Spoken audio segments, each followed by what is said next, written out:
Didn't mean to play that right now. To take us off of that. I took us off of what was causing the problem. Hi, guys.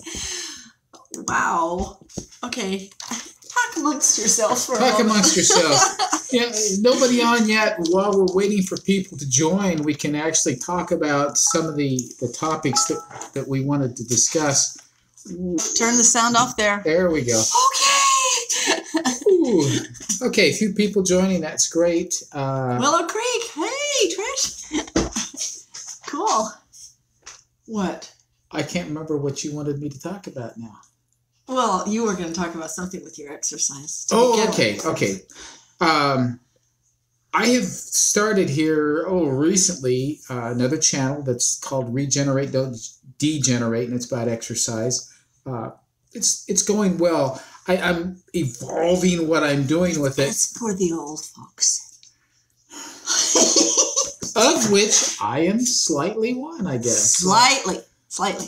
So, and I'm changing the format a bit. That the challenge that I'm finding is that I know that there are many people who are restricted to having to sit, whether it's in a wheelchair or they really can't stand and they're in a chair, plus folks who are more mobile and can get around a lot. And so those are two very different groups as far as what they can do. And I'm struggling with how do I do this so that I make it work for everybody, and I can't. So I'm experimenting with ways that can allow me to do that better. So I'm getting just there. Proud that you do it every day. Well, he drugged me out of the house this morning to walk in the snow. Skiff of snow. Come on, walk in the cold. Okay, yes, it was cold. It was cold. A little bit of wind, but we found a great place to walk. Anyway, yep. It was a great place to walk. So I'm committed to doing this 5 days a week, every day. I'm going to be doing it. Going to be doing it live, and it's going to evolve into something that really makes sense as far as exercise He's goes. going to be the next Jack LaLanne. I am the current Jim Wilson. Okay. How's that? Yes, you are. Yes, you are. But it's fun. I'm enjoying it, and I know that as I get more consistent with it and get it more functional, more valuable to everybody, that it'll be the type of thing that you can plug into and make use of, because we all need to exercise more. I'm sorry, most of us don't exercise enough. That's just how it is, and we're too busy, and we're this and we're that, and a long list of excuses, longer than my arm, and we got to get over that. We got to exercise so we can be healthy, so we can regenerate instead of degenerate. It's the choice. I mean, you're going to go one way or the other. I have a question, and this is for me or for the world. This is for Trish. Okay, for Trish. She's on here. Okay. So, with your Hashimoto's, does exercise help you or hurt you? I have a really good friend. That's when you say hurt you. That there's actually two parts to that. It probably does it hurt? Hurts to exercise, but in the long run, does it help to exercise and reduce the effects? So it's really two questions in one that you're asking. There you go. Okay. Fair question. We had 18 on here last week, so I'm sure more will come on. I was going to go on this morning and say, hey, today's the day, and hey, we're excited when we get finished with this. We're going to put on our clothes, get in the car, and we're going to go to a local farm that we found that has farm fresh eggs. We're excited about that. We've tried to find something decent in the stores, and there's nothing really. Okay, so Willow Creek says, so I have a lot of joint issues. I started doing yoga, and I hurt much worse. But I think I'm in the long run, it will be better. Yeah, just need to be better at doing it. Yeah, consistency. Since I've started not having a homestead right now and sitting at the computer doing a lot of stuff, my neck is just crepitous. And so we really are doing a lot more exercise. He has me put my hands back here and my neck back there. Well, what I can tell you, if you're doing movements or positions that hurt you, you may want to do them not as strenuous, not as far, whatever it might be.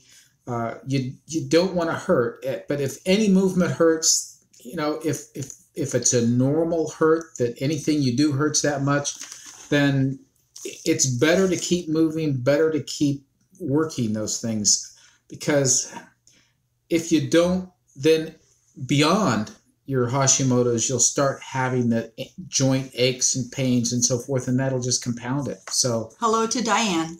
Welcome, Diane. She's been our faithful. She missed last week, didn't she?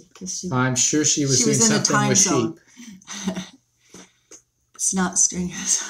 Yep. But you know, the attitude of no pain, no gain.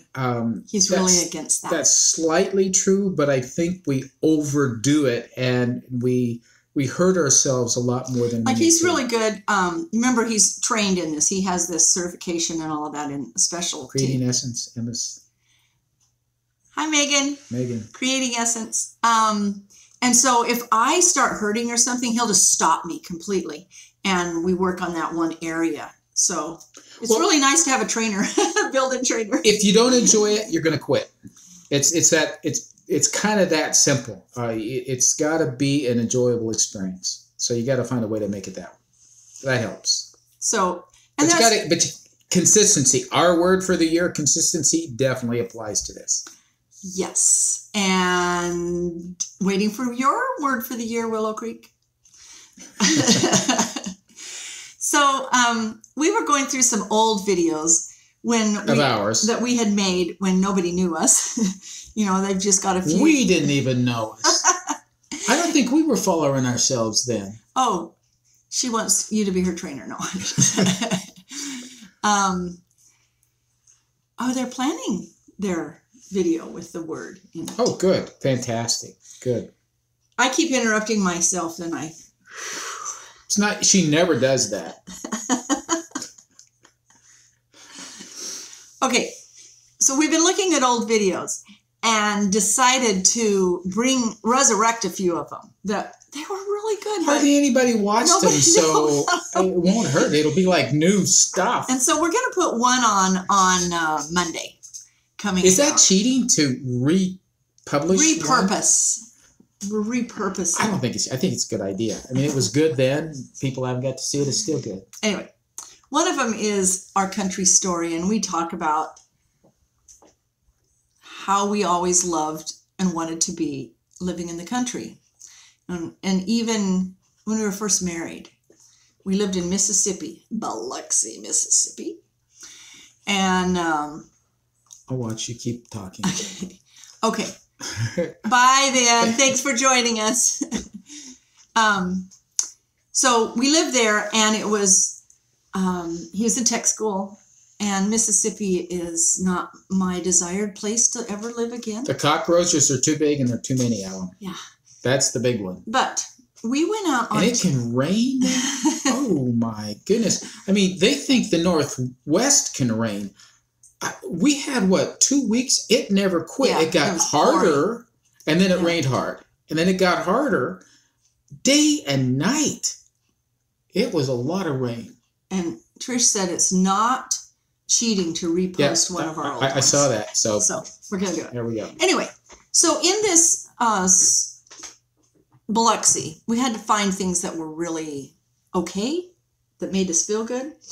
And so we were planning that we wanted to do a homestead. Now, we'd only been married for like 3 or 4 months. I think we called it a homestead, but we wanted... Oh, we did. Because homesteads in those days, you could just go plunk yourself down on a piece of property and live there, and then it became yours. Supposedly. No, that wasn't any more true then than it is now. But we imagined that it was. We thought it might be. It used to be. Anyway, we went out to the Gulf Coast, because we were right there. It was just a walk. We were just across the street from it. And we drew out in the sand our dream home. You know, this will be the living room, this will be the bedroom, this will be all of the different things there. And we're pretty sure it's been washed away. There was no save button, so it's gone. But this is pre-computer, by the way. I mean, it was. But we've been wanting a homestead for a long time, and this video that we're going to repost talks about that. So look for that on Monday. That covers the love affair part of what we promised. Oh, we're going to do more? No, it doesn't. Oh, it doesn't. Stay tuned. Our love affair. Okay. Oh, no, bring them back. Bring the videos back. Okay. So we thought we'd just tell you really quickly how these two fell in love and how long we've known each other. He was the very first date I ever had. And shall I tell the real story? There's two real stories, hers and mine, by the way. So I liked Jim. He was an okay guy, but I really liked this other guy. And he asked me to go on a date. No. The other guy had a date, wanted to double, and asked me to ask you. Really? Well, suggested. 45 years and never knew that part. Anyway, so we were doubling. I liked the other guy. And she said yes to me because the other guy was going to be there. That's what I am so bad. So anyway, I was just horrid to him that night. I was just really snotty, wasn't I? I'm not making a comment. That was in October, and it was the following May. Let's just say it's amazing we had a second date. The following May. Took me a while. And we dated all through that summer. And then he left me for a while to go away. And then he came back, and then we got back together. It's a little more complicated than that, but that covers the high points, I guess. So, you have any points you want to bring in there? No, you have any questions out there? We don't have enough time to do that today, and I don't think it's in my best interest. Anyway, hi Amy, nice to have you join us. So we are celebrating our 45th wedding anniversary on... This is a special day. It's one you'll remember. It's the day you're going to be listening to get the news from Punxsutawney, Pennsylvania. We were married on Groundhog's Day. So we always watch... Not on purpose. We didn't really plan it that way. No, it was my sister's birthday too. Which we didn't plan on, of course. We just... So in a week and a half is our anniversary. And we always watch Groundhog's Day on Groundhog's Day. And so we know that inside and out. And oh, she's listening while she drives. Oh. Drive careful. Oh. And so we always watch it. And this year, because we live in Pittsburgh and Punxsutawney is an hour and a half from us. Depending on the weather and traffic. Depending on the weather for that day, we thought we need to find out from Phil what the prediction is for that day. So we tried to get a hotel, see if he's got it right or wrong. They're all gone. And so we're just going to, but what you do is you go up, and the day before they have all of these things that you do all day long. You can eat breakfast with the community, lunch with the community, and dinner with the community. Then you take your sleeping bag and you roll it out in a gym for $8, and you can sleep there with people because there's not enough accommodations. Then you get up 3 in the morning. Well, it starts at 3. It starts at 2 in the morning. The festivities start kind of early. And you go out there to Punxsutawney Phil's little den, and you watch it. So that's what we're doing in a week and a half. Weather permitting. Weather permitting. I mean, if it doesn't know one of those sub-zero things, we may not be standing around at 2 o'clock in the morning. No. That might not happen. No, but this is really exciting for us. We do weird stuff. So it'll be a fun anniversary. I mean, we've never done that kind of thing on our anniversary. We've done some fun things. We always go away for anniversary. We don't ever really buy presents for each other. We go away and do something fun. Which is good. So this will be a fun go away. So we'll see how it goes. Anyway, if you want to be married to somebody for 45 years, then there's a few things that you have to do. What do you have to do? You have to court. You have to court. You have to go on a date, make it a date every week, and you have to like each other. You have to help each other. No, this isn't a Facebook-like kind of thing. He always does the dishes and the laundry, and I'm out there with my hammer and nail, and we do stuff together. I'm a pretty good sous chef. Just give me a knife and a cutting board, and I can he is help a great sous chef. So. And we hike together, and we do things together. And that's the way our marriage has lasted. And we share the same faith, and we like each other. He's my best friend. So, come on, you can say that I'm your best friend. Oh, was that my cue to say, no, you are. I know I am. So, and she knows it. See? But she likes to hear it often. Oop, bad connection. Wait a second. Okay. Hopefully it doesn't drop. Yeah. Okay, Both connection of them, back? both of them. Yeah. Okay. So the other thing we were going to talk about is starfish. And you probably all know the story of the man who was walking on the, you tell this story. You want me to tell the story? Yeah. Okay.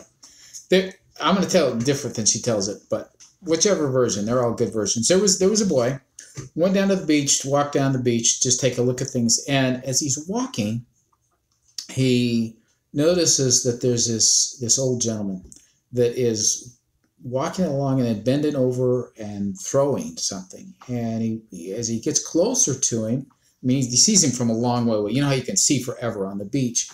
And as he gets closer, he realizes that this gentleman is picking up starfish and throwing them out in the water. And this is when this young man, who wasn't overly perceptive, starts realizing there's a lot of starfish that have been left as the tide has gone out, just laying there all over the beach. I mean, there's thousands of them. And this old gentleman is picking up one here and there and throwing them out, not getting all of them. And so the young man goes to, as he gets to this gentleman, he says, what are you doing? He says, well, I'm throwing the starfish back in the ocean. He says, I mean, you're not making much of a difference. I mean, you're only throwing a few back and there's thousands. What does it matter? And the old gentleman, not stopping, he's still bending over, pick one up, go a little ways, bend over, pick one up. And he says to the young man, he says, to this one, it matters a lot. How'd I do? You did great. Good. So we adopted that story when we adopted our children. We have 4 sons, and then we adopted 3 children that were siblings. And there were so many children out there that wanted to be adopted. It was just worse than any. And that hasn't changed puppy, since then. Dog pound or whatever. It was awful. But so we made a difference in their life. And I liken this to each one of us homesteaders, because we as homesteaders are a minority, and we're plunked down in little areas all over the country, and we get to make a difference in our area for real food and family and all of those wonderful things that we bring together as homesteaders. And so it's really important that we realize that we are the starfish that are out there, right? Yes. Right? Yes. No, absolutely. Okay, we've talked too much. No, we have one more thing to talk about. Oh, what? The last thing on the list there. Okay. I'm going to read this while you do that. Okay. This time of year, many of us are planting our gardens. If we live pretty far south, maybe we've already got them planted and they're growing. But for the majority of us who are homesteading, we're thinking about spring and what we're going to do, and we're planning out. Maybe we've already got our plans, but it's time to start executing. We've got the seed catalogs. Some of us have maybe started ordering. I think most of the seed suppliers are able to start shipping by now. So it's time to start ordering and planning. We haven't, by the way. We haven't. We're working out our plan, trying to figure out what can we do here, what infrastructure-wise do we have to get in place. But, we're just curious about everybody else's plans. I mean, are you doing exactly what you did last year? Are you doing something more this year? Are you expanding it? Sounds like it's time out. It is time out. Okay. Because Creating Essence just made a wonderful statement. We have to go back to the other story. Oh, okay. She said that they're pursuing adopting a sibling group through the foster care program, and that's what we did. Ah, okay. We adopted through the foster care program in Ohio. In our county that we lived in. Yeah. So that's super. That's exciting. huge need out there. And for those children who are in those situations, for some of them, it's desperate. I mean, the three that we adopted, the county was considering splitting them because they were getting older and none of them were getting adopted, and they felt if they could have them adopted out one at a time, it could work. And it was hard. Megan, and you'll be awesome. So it's to keep those siblings together. You got to think. Some of you may be from that kind of a situation, and so you definitely understand. But for those of you who aren't, just imagine with your brothers and sisters if something had happened and you didn't have parents and you needed a home, and the only way to get a home is if you had to split up from your brothers and sisters. What that would mean, I mean, that would be hard. It would be really hard to do. So when you can keep them together, that's very helpful. It's a challenge, Megan. It's a challenge. Trust me. It's not a bed of roses. The honeymoon lasts a little while. Ours lasted about a year.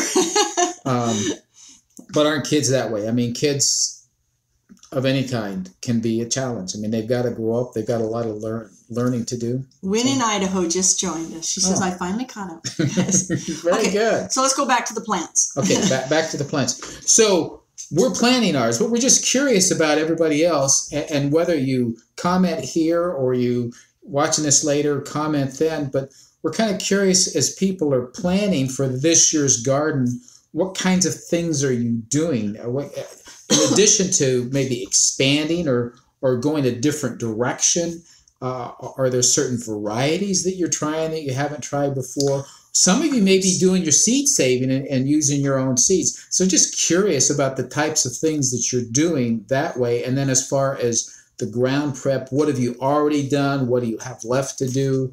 What are some of the challenges that you're faced with, and how do you plan on meeting those? It's just great thing to share because it's something we all have in common and a lot to learn from one another. Cool, Diane. Diane had adopted 2 children. They weren't siblings, but so these weren't kids with 4 legs. These were real children, right? Sorry. I got him for you. We're going to do herbs this year. I know I'm like behind the 8 ball on this, but behind the times. I don't know about the 8 ball. Yeah. No, you're not in trouble. I have got to get into herbs and all parts of it, and the health benefits of it, and the way that their food is done. I really want to be able to eat out of my garden during the summer, enough to lower our grocery bill. We haven't done that yet. When in Idaho. You know, speaking out of eating out of your garden, one of our videos from last summer, we actually went out to the garden with our big camp stove and cookers, went out and harvested some things, chopped them up and cooked them and had them to eat. We sat down and ate them right there in the garden. So that's really going out and eating out of your garden completely. But yes, it's a wonderful thing to be able to do. And what's so great for us right now is we literally hauled 2 chest freezers, one a 7 and one a 9 cubic, not gigantic, across the nation with all of our food in it. And they sat at our son's house for 3 months. And we're finally getting to eat this food that we... Well, it's great to say, okay, let's go... Wait a minute, we don't have to go to the store. Let's just go downstairs to the freezers and pull some things out. And this great food. I mean, we're still eating meals that are like 95% what we grew ourselves. So it's, we're 1,500 miles. How many miles? A long way away. All the way across the United States from where we grew it. And it's into the winter, and we're eating the things out of our garden. Back to the other topic. Okay. Megan just said that she told her kids it would be like her and dying and the kids being pulled all apart. Yeah. Separated. Yeah. And, so if we had to do it all over again, we'd do siblings again, over and over absolutely. and over. Absolutely. No, that's great. Yeah. There's such a big need there. Because are we getting chickens this spring?